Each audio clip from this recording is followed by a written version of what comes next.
Pues vamos con Pablo. La última píldora del día va sobre cartografía, con Carabancheleando, con una de ellas. Y no sé si te quieres sentar, Pablo, o de pie. Vale.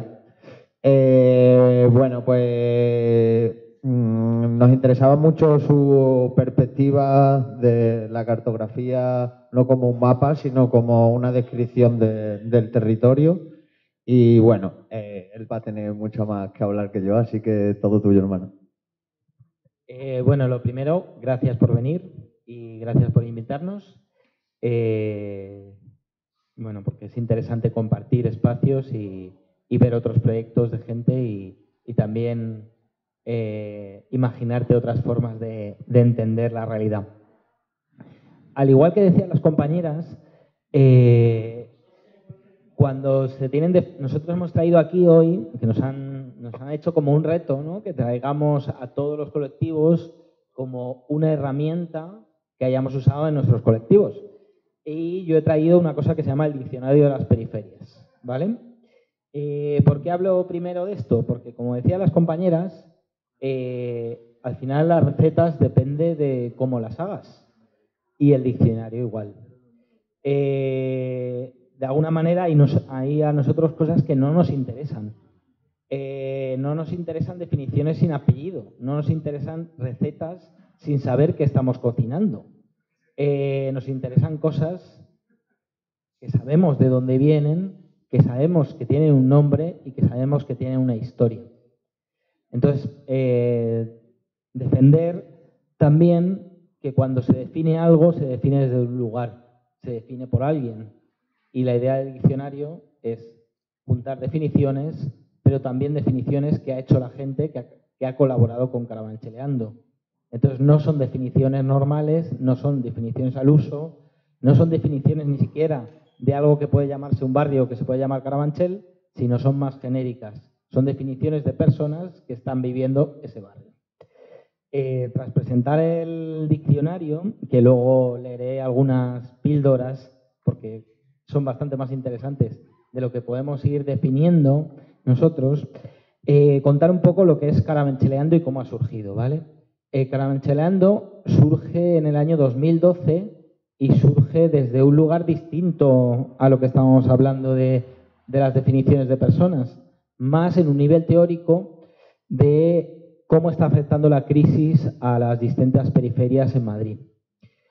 Surge del Observatorio Metropolitano y se vincula con distintos colectivos de barrio para intentar ver qué está pasando en las periferias, ¿vale?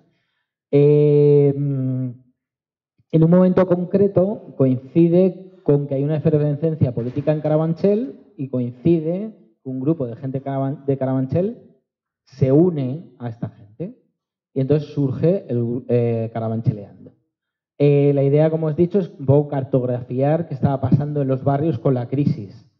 Se hacen unos análisis y se hacen unas jornadas de cartografía, más o menos, de mapeo de lo que está pasando en cada lugar, con unas categorías. Van 30, 40, 50 personas de distintos colectivos de Carabanchel y empiezan a señalar cosas que a ellos les parece interesante del barrio, ¿no? Pues tanto las fronteras que hay en el barrio, como puntos de memoria, como puede ser la cárcel, que también fue un estigma en su momento, o lugares nuevos que están surgiendo en el barrio como centros sociales o distintos espacios. Y lo que sale de este mapeo es la idea de pasear por el barrio.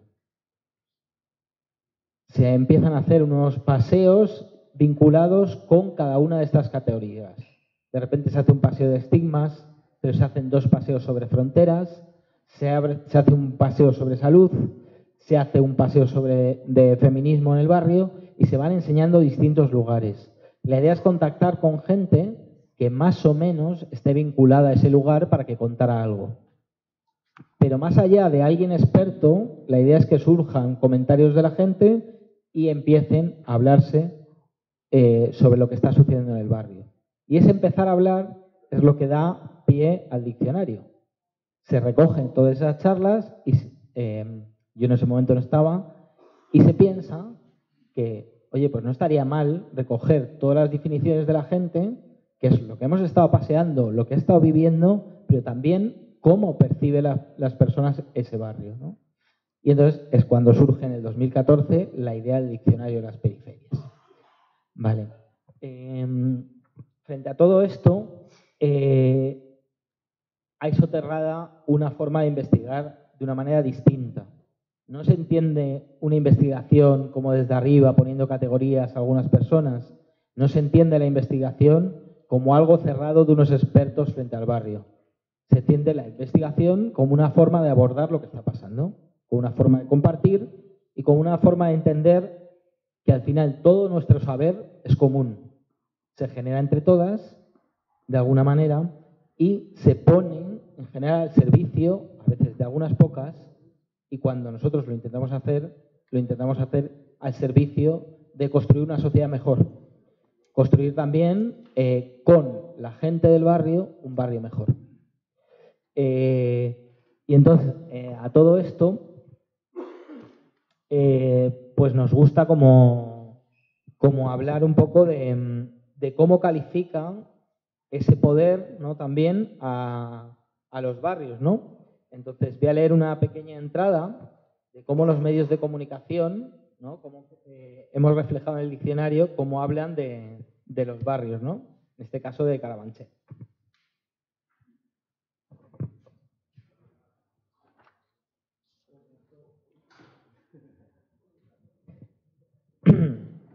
Carabanchel, barrio sin ley.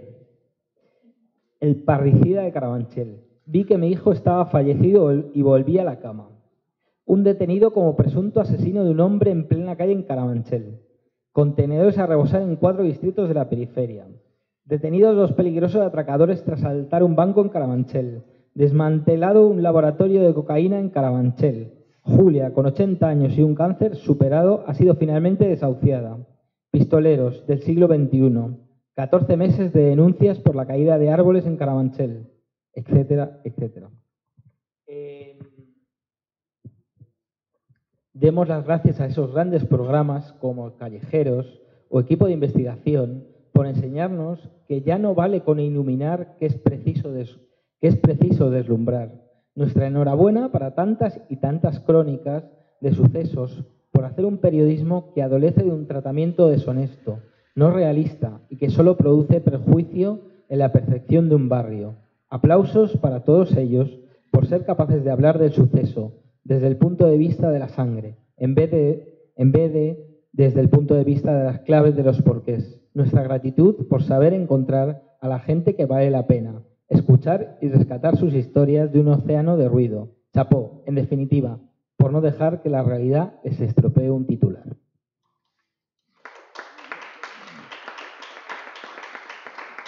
Esto no es una definición, como os he dicho, de gente de Carabancheleando, que sí que hay algunas en el libro, sino que también se le pidió a gente que hizo los paseos y que estuvo en los paseos que participara en la edición del libro.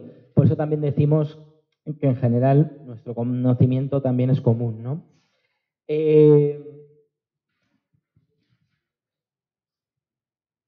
Un momento. En general también nos interesa ver las cosas que son ambiguas. No nos interesa mostrar algo muy claro, no nos interesa mostrar decir que un barrio tiene una esencia clara o que si esto es un barrio o no, sino ver qué distintas perspectivas tiene la gente dentro del barrio. Y para eso hay algunas definiciones que sí son como bastante claras, ¿no? Que hay una que se llama ascensor, voy a leer también, que es muy curiosa.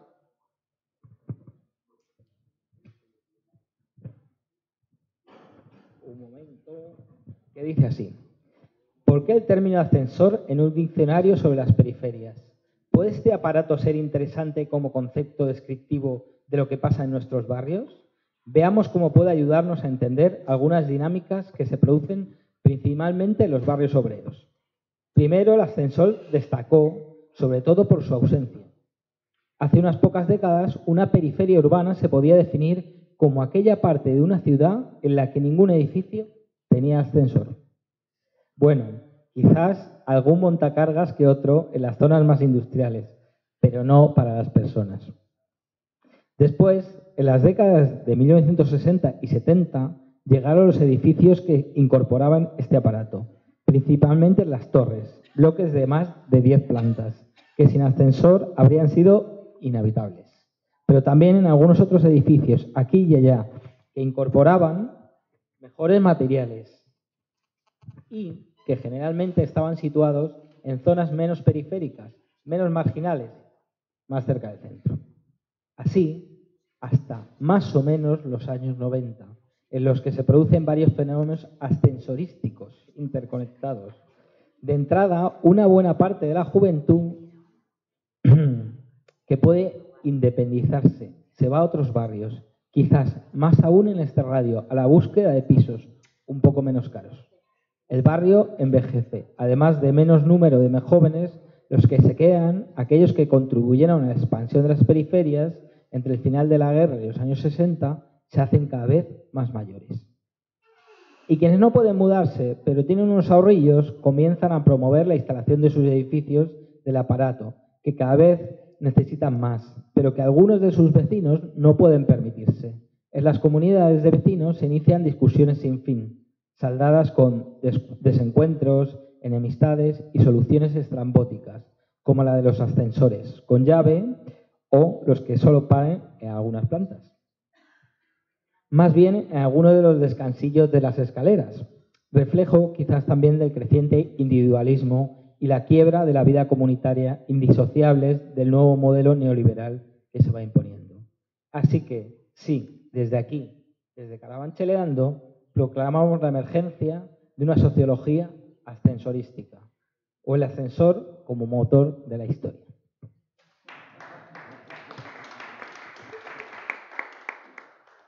Hay una cosa importante de todo esto, es que se generan otros discursos, que ya no es solo el discurso formal en el que una presentación pues vamos pasando y señalando mapas de lo que ocurre en Madrid, que es el Observatorio Metropolitano, sino que también se vive y se percibe desde la propia vivencia de cada uno, ¿no? Y surgen metáforas como la del ascensor, que a mí me parece como muy curiosa y que, bueno, que mola contar, ¿no? Este es uno de los talleres de mapeo que se hizo, ¿vale? Se colaboró sobre todo con varias asociaciones del barrio, una de ellas la Fraternidad, y con un proyecto, surgió también un proyecto que se llamó K de Calle, con otra gente que se llama Cine Sin Autor, que es interesante, que si lo podéis ver en internet, ahora no lo vamos a poner, pero como que tienes vídeos como muy interesantes, donde se define desde la calle lo que es la crisis, lo que es un barrio. Entonces, bueno, que me apetecía como resaltarlo. Estos son las categorías de los paseos que hicimos, o sea, que no solo son definiciones, sino bueno, también ahí aparecen un poco, estos son los carteles que nos hicieron en su momento para los paseos, bastante chulos, lo hay que decir. Y estos son un poco los paseos, ¿no? Habría más o menos de los 6-7 paseos, rondaba entre 30 a 40 personas, y pues en algunos se consiguió que viniera gente del barrio y que comentara cosas en cada parada, y en otros pues menos, ¿no? Pero bueno, es interesante como poder estar también en la calle, ¿no? Que eso nos parece importante. Bueno, otra cosa, antes de acabar, también nos parece importante decir que aunque Carabancheleando haya empezado un poco con el tema de la crisis, nos hemos dado cuenta que la periferia siempre ha estado en crisis, ¿no? Y que siempre esto es lo que hoy llamamos crisis, vemos que es un ataque neoliberal a nuestras vidas, a nuestra forma de vivir, pero que de alguna forma esta forma que estamos percibiendo de no tener trabajo, de no encontrar futuros, ya estaban en los propios barrios, ¿no? Se puede decir, una de las definiciones del tema de las periferias, por ejemplo, es que nos hemos dado cuenta que no se puede definir una cosa como una categoría clara, ¿no? Que cada sitio y cada barrio es un poco distinto, ¿no? Y uno, por ejemplo, de las categorías que hemos usado, hemos dicho que hay como 3 periferias más una, ¿no? Una sería la periferia de los años 60, de esto de bloque grande, claramente. Otra sería la periferia más estigmatizada. Y esta periferia es la que ella misma se define como dentro de la crisis. La gente, hay una definición que se llama tragicomedia, que hace la gente de Zulo Studios, que dicen que en estos barrios, como en el caso de Pan Bendito, la gente no puede salir de los barrios. No es que no se definan como gente de barrio, ellos podrán salir del barrio pues de alguna manera con internet, con Facebook, de otras maneras, pero a la hora de vivir, a la hora de estar, ellos siguen en ese barrio. ¿Por qué? Porque no tienen salida, porque cuando le ven que eres una persona de Pan Bendito ya están señaladas. Cuando ven los institutos que tienen alrededor son complicados, la gente sale menos, entonces sigue existiendo ese barrio, ¿vale? Entonces, más que nada, hay una cosa que otra definición que se llama centrificación, que al final los barrios no se definen tanto por ellos mismos, sino cómo se les ve desde fuera, ¿no? Entonces, bueno, eso, la definición es interesante, no la voy a leer por no alargarme. Y,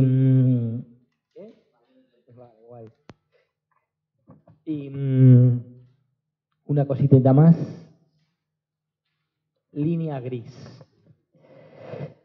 Algo pasa cada pocos minutos en la vieja estación de ferrocarril, hoy convertida en centro comercial y en nudo de transportes. Si vienes de Moncloa y Argüelles, notarás que tu vagón también se ha renovado, que tus compañeros de viaje han cambiado antes de que llegues a Puerta del Ángel y Alto de Extremadura.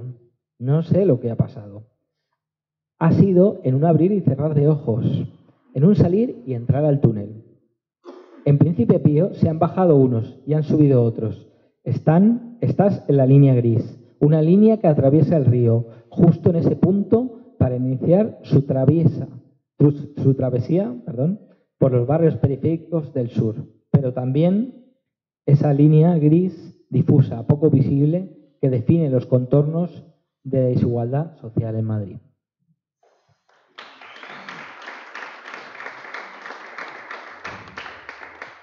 Y bueno, pues decir que desde Carabancheleando lo que intentamos es hacer una investigación militante, en el sentido de experiencial, desde las vidas, y que nos valga como herramientas a todos, o al menos a nosotras, ¿no?, para definir un poco la realidad más allá de las definiciones del poder, ¿no? Y bueno, decir que pensamos que todo saber está asociado también a una manera de vivir, a una manera de poder, y por eso también creemos interesante generar otros saberes.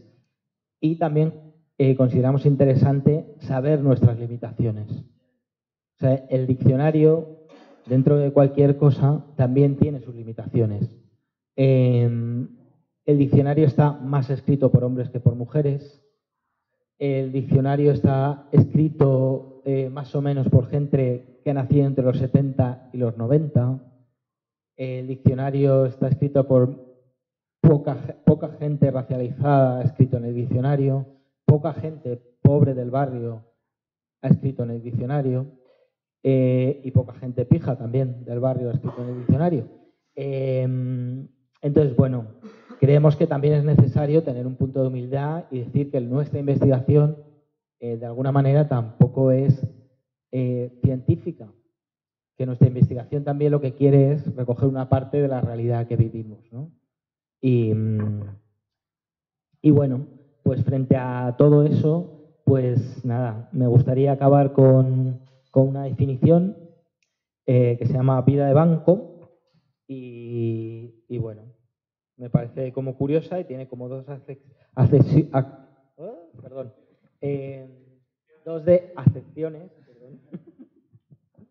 y bueno, curioso. Aquí está. Vida de los bancos. Fenómeno extendido por toda la geografía urbana, pero de especial incidencia en los barrios periféricos de ingresos bajos, por el cual la vida de una familia pasa a depender de una entidad bancaria. En ocasiones, la expresión pasa de ser una figura retórica a ser literalmente cierta, como atestiguan los suicidios de personas desesperadas por no poder pagar la hipoteca al banco. 2. Vida de banco. Forma de pasar el tiempo muy extendida entre adolescentes y jóvenes de la periferia, cuyo prototipo fue retratado por Arbel Pla en Veintegenarios. Una leyenda urbana cuenta que uno de esos banqueros fue capaz de levantarse del banco y salir de Carabanchel, viajando incluso al extranjero. Pero como toda leyenda urbana está sin confirmar, existen banqueros no tan puros que combinan la vida de banco con otras actividades, como hacer deporte, ser boy scout, estudiar el bachillerato nocturno, ser grafitero, cantar rap o incluso militar en algún momento social, en algún momento social o político. Hay una relación bastante cercana entre la vida en los bancos y la litrona y los canutos, pero eso no quiere decir que sea la causa de todos los problemas del barrio, como mal piensan muchos bienpensantes. La camaradería, que proporciona una prolongada convivencia en los mismos bancos, es a prueba de separaciones, por muchos años que pasen. Desde los bancos se arregla el mundo, se aprende a buscarse la vida y se fantasea con qué hacer cuando se reúna un poco de pasta, ya sea quedarse en el barrio para siempre o escapar de la periferia hacia el centro.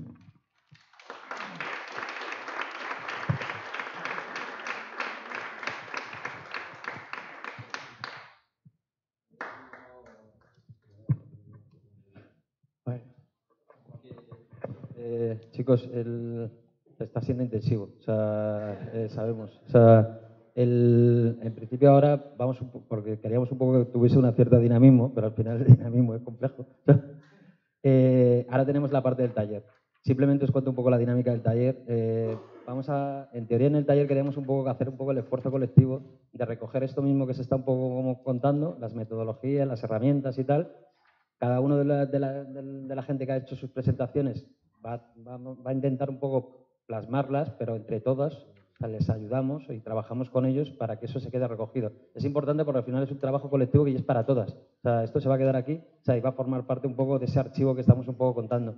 El momento del taller, como somos muchos, vamos a dividirnos en dos grupos. O sea, pues por un lado, identidad en la calle, por otro lado, carabancheleando, cocinar. Nos ponemos en dos mesas. Relajaros, o sea, cambiamos un poco el formato, ponemos una mesa aquí, dos mesas.